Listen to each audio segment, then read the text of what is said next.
Hey, what's going on? It's your boy BT, and I came here to talk some boxing with the thousands of True School Sports subscribers. Now, this is going to be a bit of an extended video. I wanted to get it out earlier, but I had to do the weigh-in thing yesterday, and just been running around. This is going to be my official prediction slash pre-fight breakdown for the big fight tomorrow. Vasil Lomacheko versus Guillermo Rigondeaux. Two of the best amateurs, ever put on a pair of boxing gloves. Also two of the best pound for pound fighters in the sport taking on each other. Guillermo Rigondeaux is coming up from, all the way up from 122 all the way to 130. They're going to be great. Risking a lot to try to validate himself as a pro. He had the great win against Donaire years and years ago, has had promotional issues, and now he's fighting Lomacheko, who many already deem as the best fighter in boxing from a skill standpoint. So just a lot of different things going into this fight.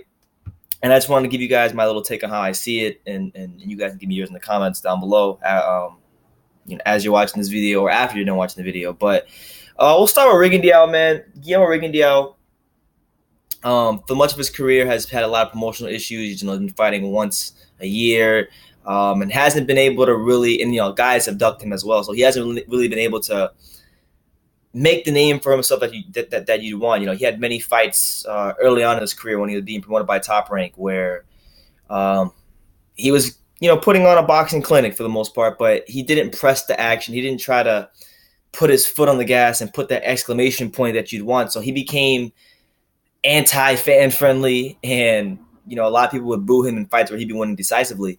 So he hasn't been able to get fights because the networks didn't want to touch him, and for good reason. So now he's fighting Lomachenko. But as far as his actual skills, I went back and I watched a couple of Rigondeaux's fights. I watched obviously his best performance against Nonito Donaire. I watched that fight. I watched his fight with Ricardo Cordoba, which was a fight where early on in his career on the Pacquiao Margarito undercard, where he didn't look the best he's ever looked. And then I watched the fight with what's the one dude's name? He fought this one guy from Philly. I can't remember his name right now, but he fought this one guy from Philly, and he pretty much dominated him. Scored like 5 knockdowns, and Max Kellerman said it was so bad that you'd have to give the guy 2 losses. But from what I watched in those fights, I also watched the Jazz Dickens fight. I was actually in attendance for the Moises Flores fight, even though it wasn't that long. So based on everything I watched on Rigondeaux, what I can say is this, man. We'll start the Donaire fight.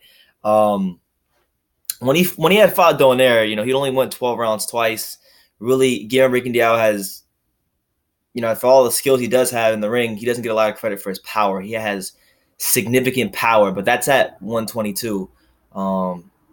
That's not at 130. So it would be, you'd be asking a lot to expect him to have the same type of power at 130 that it does at those lower weights.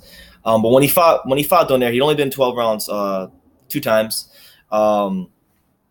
And he showed in that fight that he could go 12 rounds. He showed that he had the stamina, he had the conditioning to go 12 rounds. And then, overall, just his fighting style, like, he likes to probe with his right hand,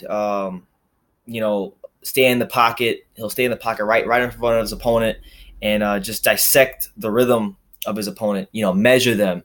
He might not necessarily throw punches early on to land, but he'll probe with the right hand. He'll stay in front of you, and he'll just kind of just dissect you. See, how you react if he feints, how you react if he moves to the right, how you react if he throws a jab on the left side of your body or the right side of your body, just little things like that. And then that's when you see him begin to kind of, open up a little more. When he fought Donaire, one thing I liked about him was that, him being a southpaw, he was able to move effectively to the left, to Donaire's left. Because usually if you're a southpaw and you're fighting an orthodox fighter, you don't want to necessarily move to the right, because if you do, then you're going to be lined up for a straight right hand. So he was doing a good job of moving to the left. Or no, scratch that. If you move to the left, it's more likely that you get lit up by a right hand. So he was actually going to the side where, as a southpaw, you don't want to go, and he was having success moving that way, and he was frustrating Donaire, and he was breaking his rhythm, and he was able to, control the pace of the fight which allowed him to thus in turn land the left hand as many times as he wanted and keep him at bay. It was the accuracy, the sharpness of his punches in that fight that kept Donaire at bay. And one thing I noticed about Rigondeaux too is like when he moves backwards, and he can move backwards really well. He can punch on the move. He's a great fighter. When he moves backwards, he loves to change his rhythm a lot, and it's usually when he's changing rhythms, it's always to set up three things. It's either to set up a soft scoring blow, so he might just move backwards, change the pace of how he's moving his feet, flick a little jab, doesn't necessarily have to land, but if it does, it's a scoring blow. If not that, then it's a hard counter. He'll slip a punch and boom, shoot the left hand. And then if not that, it's to probably shift his weight and beat a guy to a spot in the ring that he wants to get to and throw whatever punch he wants. So he could be moving backwards and he could just jump to the right. And if that's where he wants to be, that's where he is. That's where he's going. And overall, man, like with Rigondeaux, just with him, it's ironic because he's got a solid jab and he knows how to use the right hand to set up whatever he wants to do. But one thing you got to understand with Guillermo Rigondeaux is that everything he does is to set up his left hand. Everything he does, everything from his foot movement to where he wants to be in the ring to the kind of jabs he throws to how he probes with the right hand, everything is to land the left hand. And that's going to be probably the punch that I feel he's going to need to land in this fight to beat Lomacheko. I don't see him beating Lomacheko, but if it's a fight where Lomacheko is in firm control of the distance, this fight for Rigondeaux will be won. It will be lost with the control of distance and definitely the pace. Being that he's an older fighter, and even when he was in his prime, he wasn't one to just get out there and open up on guys unless he felt he could. He wasn't really one to step on the gas like that. So if it becomes kind of fight where he's landing stuff significant early on to hurt Lomachenko, keeping him at bay, slowing him down where he can only throw 10 to 12 punches around. That's the kind of fight Rigondeaux wants. He wants to make this a snooze fest. Unfortunately, he wants to make this a snooze fest because that's a fight that favors where he's at right now in his career. He's not going to go in there at 6 years old or whatever it is and try to match Lomachenko's volume punching. His sole goal in that ring will be to look at what Lomachenko does, find a pattern somewhere, and when Lomachenko misses a punch, you slip it and you shoot a sharp left hand across his face and see if he can handle what you got. So that's what Rigondeaux's got to do, man. That's what he's got to do. As far as Lomachenko, man, like, what can we say about Lomachenko that hasn't said already, man? The guy is a tremendous fighter. The guy is top 5 pound for pound, no doubt about it. As far as what he does technically, he's one of the most technically sound boxers of all time, in my opinion.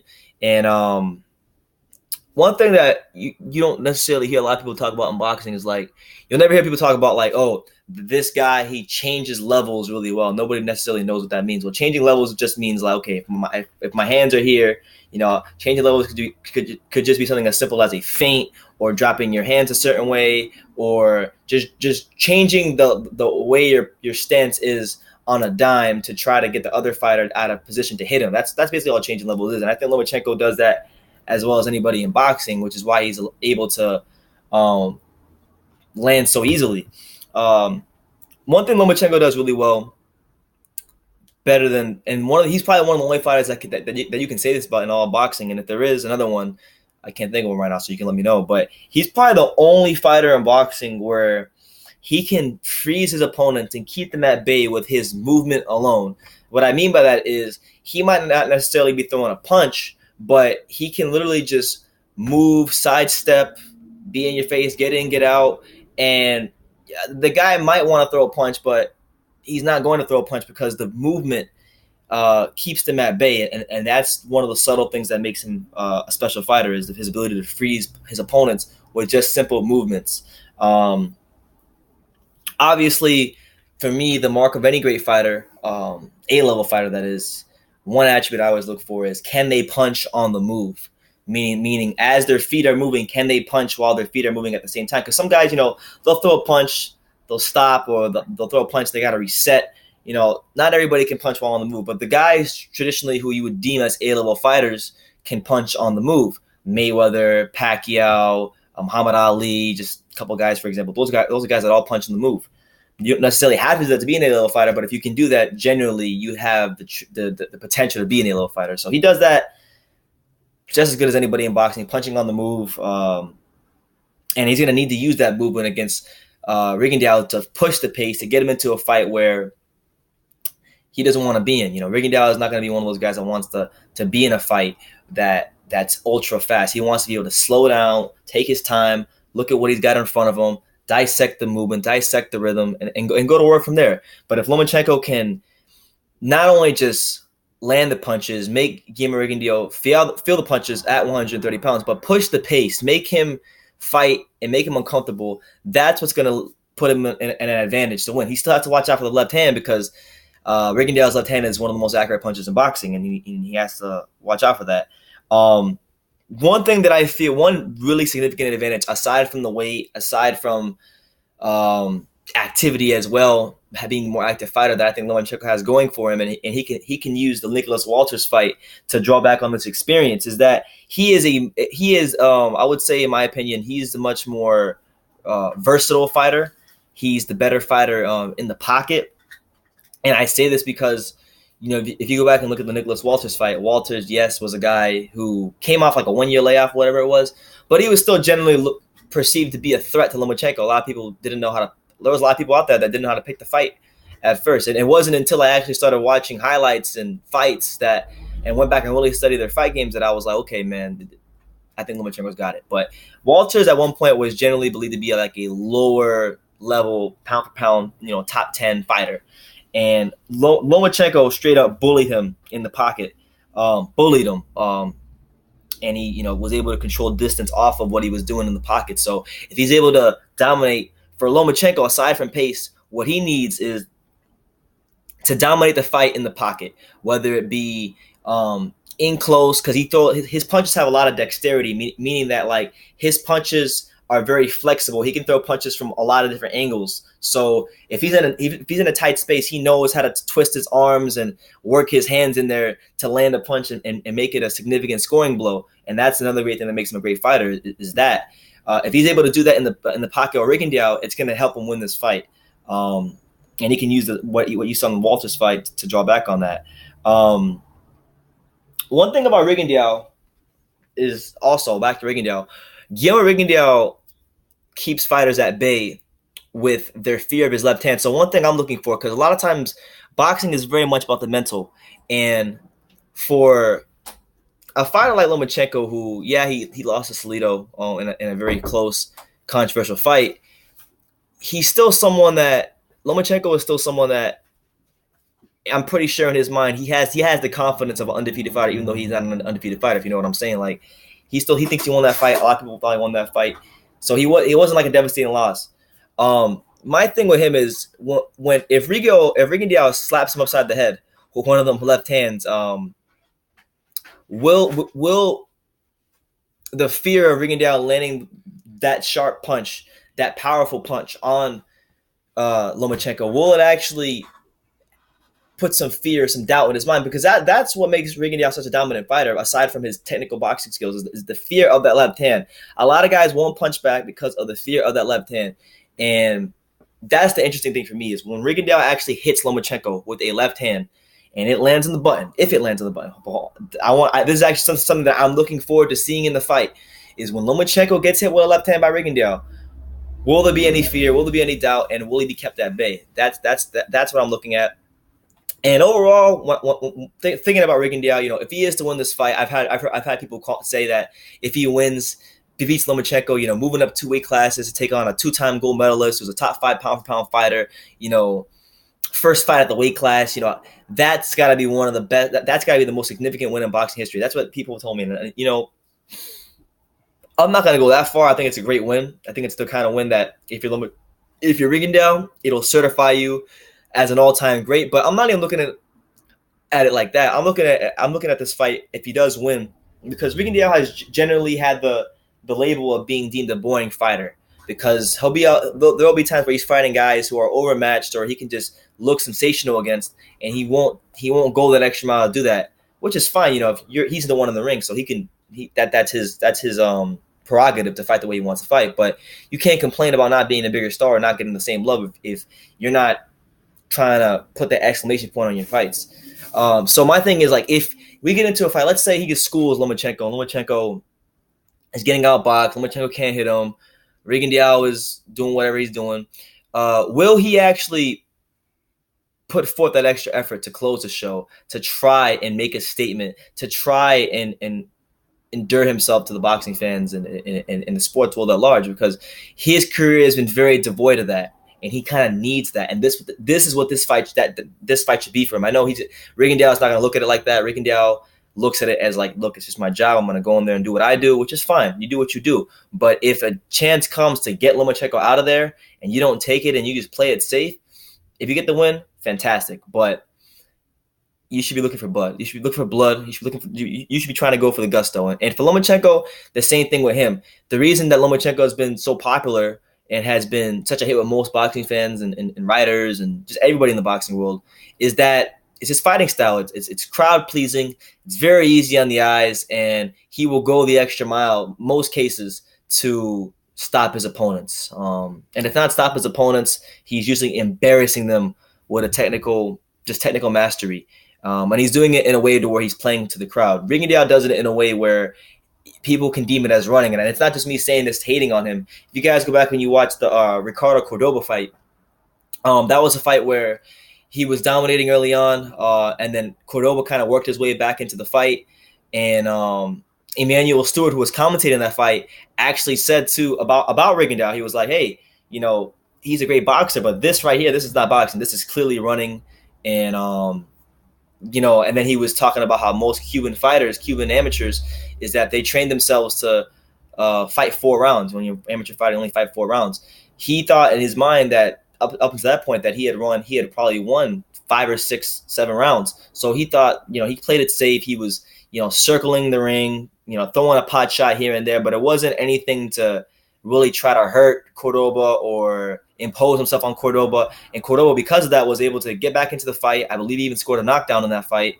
And people were just booing him. And yeah, if someone like the great Emmanuel Stewart, God rest his soul, one of the best boxing traders of all time, if someone like that, who really I never really hear say bad words about fighters, he has the utmost respect for fighters. If someone like that says that the dude is running, he's running. All right, that's what it was. So hopefully we don't see that from Rigondeaux in this fight. I want to see, if he does beat Lomachenko, which he can, he has the skills to do, I want to see him really stay in the pocket with him, get in and get out when he has to, box at range, just show the whole skill set. Everything that's made you great as an amateur, show it in this fight.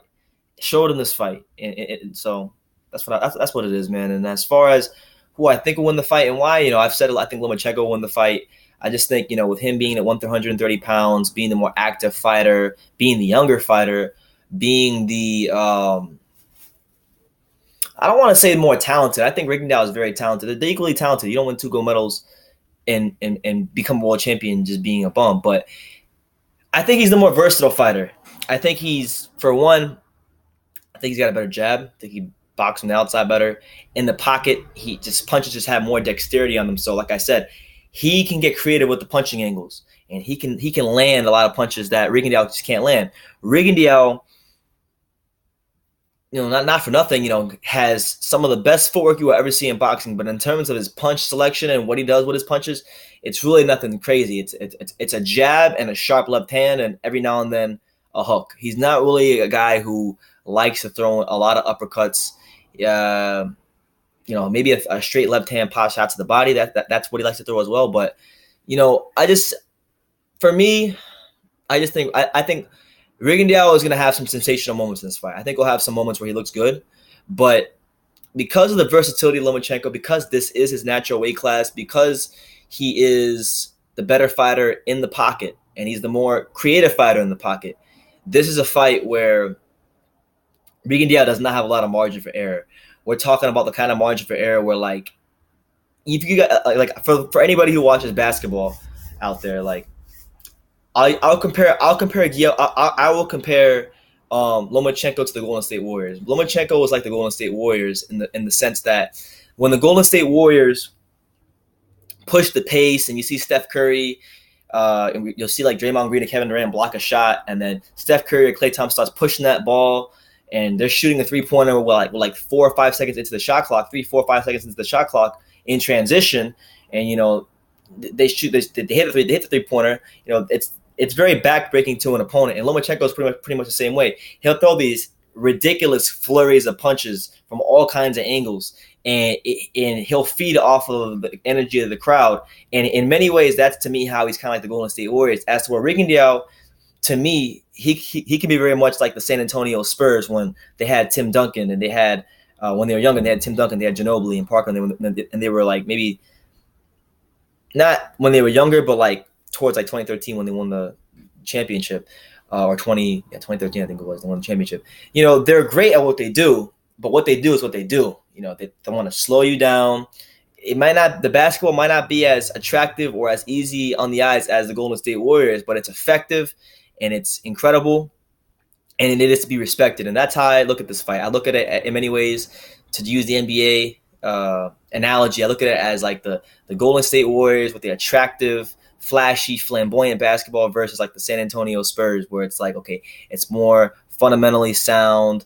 It's not as easy on the eyes, but it's still very effective, equally effective. So Rigondeaux, to me, back to boxing, Rigondeaux, to me, he has to, if he wants to win this fight, he has to control the distance.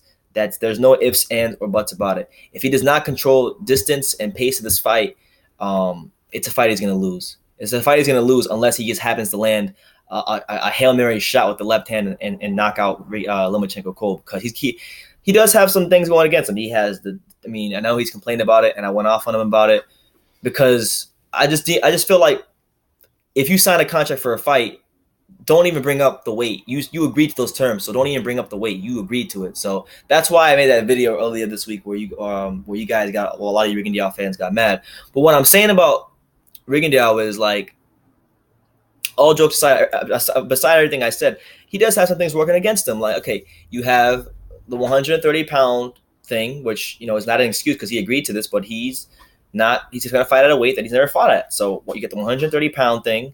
You have the fact that it's a top-ranked promoted show. So if this is a close fight, he's not going to get a decision. Bob Arum can't stand Rigondeaux, so you best believe he's not going to get a decision. So it's imperative that he had the fight of his life. It's imperative that, like I said, controlling the pace. If he loses control of the pace, he will lose this fight. And I think he will. I think early on, the way I see the fight playing out is this way. I think early on, first 3-4 rounds, you're going to have these guys filling each other out. I think Lomachenko will throw some punches. I think he'll throw a couple combinations early on, and he won't really land anything significant in the first maybe 2 rounds. And I think Rigondeaux will actually probably win the first 2 rounds. And then as the fight goes on, I think the youth of Lomachenko, him being more suited for the weight, and the fact that he's just a more versatile fighter inside the pocket, just to me, it's to me that's the difference in this fight. The difference to me is, aside from weight or age or anything like that, from a pure boxing standpoint, the difference in this fight is going to be Lomachenko's versatility as a fighter, because he can box from the outside, he can box from the inside. That's what it is, man. That's just how I see the fight playing out. It should be a great night, man. It's the first time we're going to have 2 gold medals facing in the ring, so everybody just enjoy it. May the best man win. If Rigondeaux wins, much love to him. He trains here in South Florida.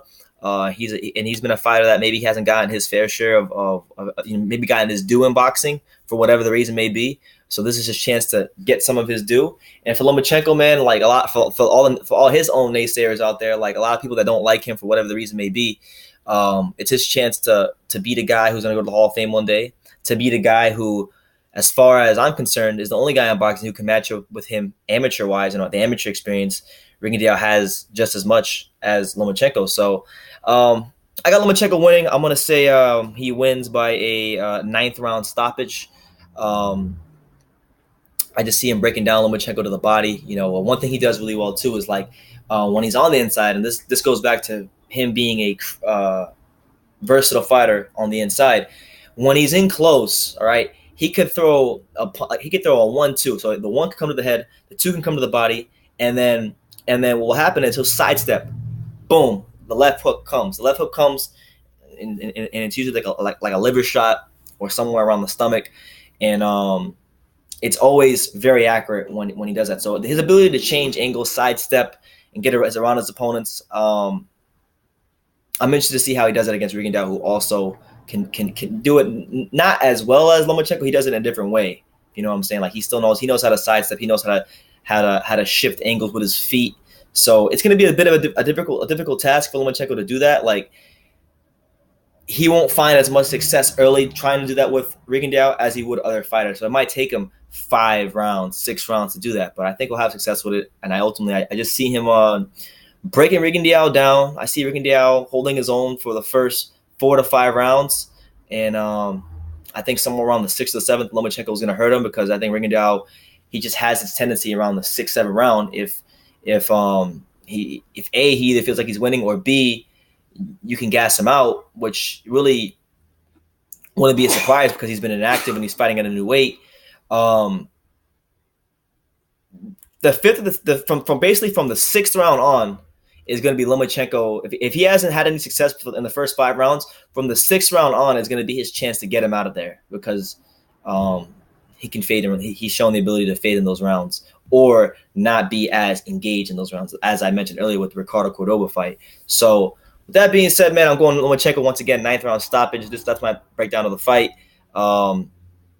Rigondeaux does have a slight reach advantage, so if he can use that jab, man, which usually he just uses as a range finder or to land soft scoring blows to set up the left. If he could actually throw it with a little more conviction, which I know he can. I've seen him in fights use his jab very well. So if he can use his jab very well in this fight, and keep the distance, he's gonna have a good chance to win. But I'm going with Lomacheko 9th round stoppage. I just think he's too versatile for Rigondeaux, and that's what it is, man. So let me know what you guys think. It's my little breakdown of the fight. Who do you got, Lomacheko or Rigondeaux? Tell me why you agree with me or disagree with me in the comments down below. Take the time to subscribe. And like I always say in every video, my name is Brandon Taylor, and you can love me or you can hate me, but I'm just a kid from Dania. So until next time, take care, guys.